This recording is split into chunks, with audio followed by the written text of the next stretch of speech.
Let me contextually start by saying, Nigeria today is where China was 40 years ago. 40 years ago, 80% of the Chinese population lived below the poverty line. 40 years hence, less than 2% do, and the Chinese expect that in 2 years, even that 2% would have been taken above the poverty line. And the first question that raises for me is that, I'm sorry, but the debate about economic growth and Human Development Index is a straw debate.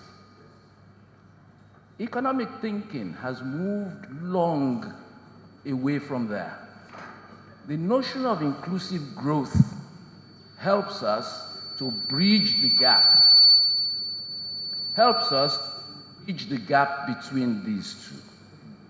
And so, for me, it's not about, is it economic growth, is it human development? We are clear. What is the role of governance, if not to improve the lives of the people? So, you need growth in order to achieve this. However, let me set a few things up. For me, our first challenge is Nigeria clear, defined, and enlightened self-interest?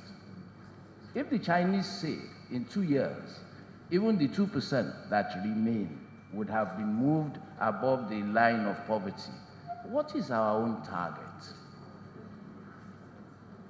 Because in the absence of targets, there is no direction. And that was one of the key points that our keynote speaker made about a vision. What is the vision for Nigeria? So, for me, that's where we start. I think we need to be very clear that I listen these days with a lot of circumspection when people talk about this policy, that policy. Since 2009 or 2008, actually, I'd had the opportunity of sitting in some of Nigeria's policy councils, the last of which was the Monetary Policy Committee of the Central Bank.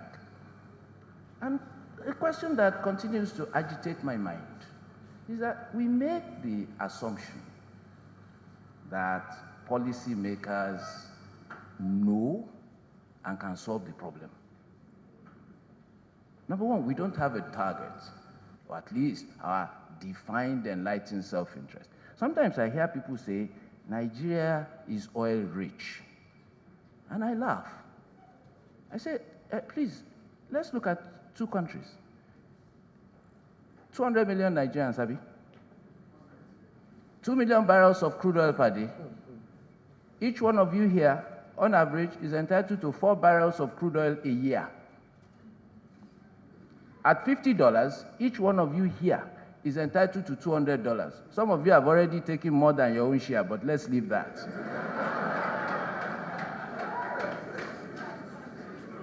Look at Saudi Arabia. 30 million people, 10 million barrels of crude oil a day. Each citizen, if it goes to bed and wakes up, is entitled to $6,000 every year.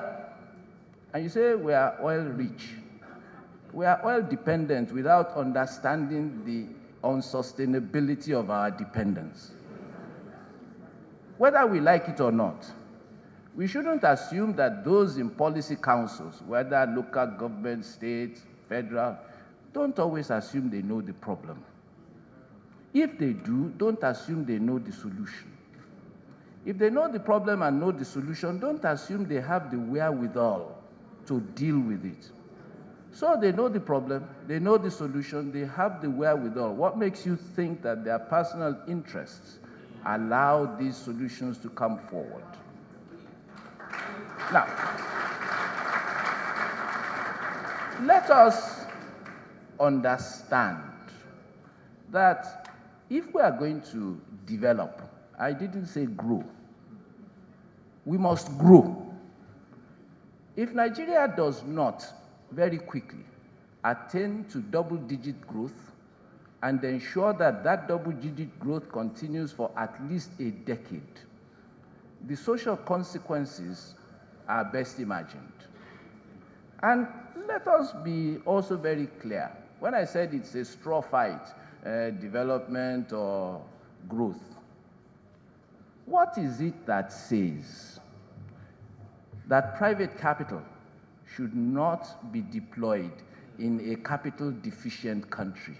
Oh, yes, yes. We have brought ourselves to an idiotic belief that Nigeria, giant of Africa, we are capital deficient.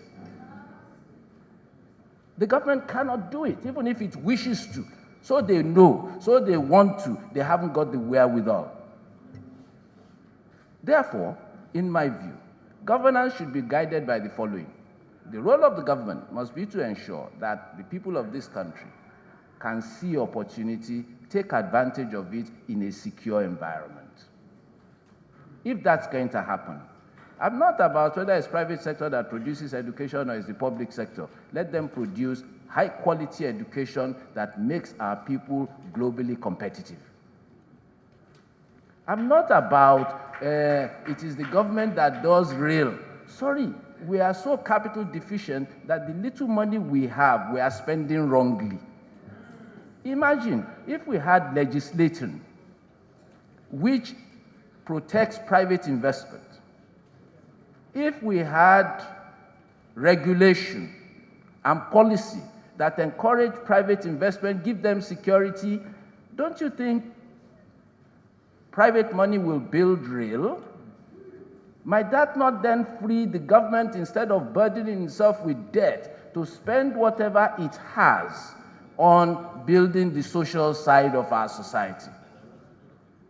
Why is it that we continue erroneously, in my view anyway, to think and be afraid of private capital and private sector? Why do we think it's the government that knows it all? In my view, ladies and gentlemen, whether we like it or not, there are a couple of things I have already said. To begin with, I have already said the definition of an enlightened self-interest. Secondly, Nigeria must understand that the world doesn't owe her a living. Thirdly, Nigeria must, as our keynote speaker has said, determine to be productive. There was a study done many years ago looking at China and saying the Chinese costs of production were rising, and looking for which countries could provide the kinds of capacity that China does. A large market, good quality labor. On the count of a large market, Nigeria seemed to qualify until we all discovered that we are actually, as our guest speaker says, the headquarters of penury. Then the quality of labor finally ruled us out. We have some of the least productive. Our labor force is not fit for purpose. And yet we say unemployment is high, underemployment is high. Why will it not be? So, for me, the matter is not hard. It's not about human capital development, it's not about human development index or growth. The debate in the economics profession has obliterated that and bridged them. There is a more fundamental debate. Currently, we are looking at an election. And I cannot immediately recall that there has been any meaningful discussion of some of the issues that has been espoused. Look, power, for crying out loud. Smaller countries than Nigeria have power 24/7. Nigeria needs to have 160 gigawatts of power. We currently are struggling with 4. And yet, we say we don't know how. What don't we know how? The key question that we must ask, those who are in leadership, do they see us?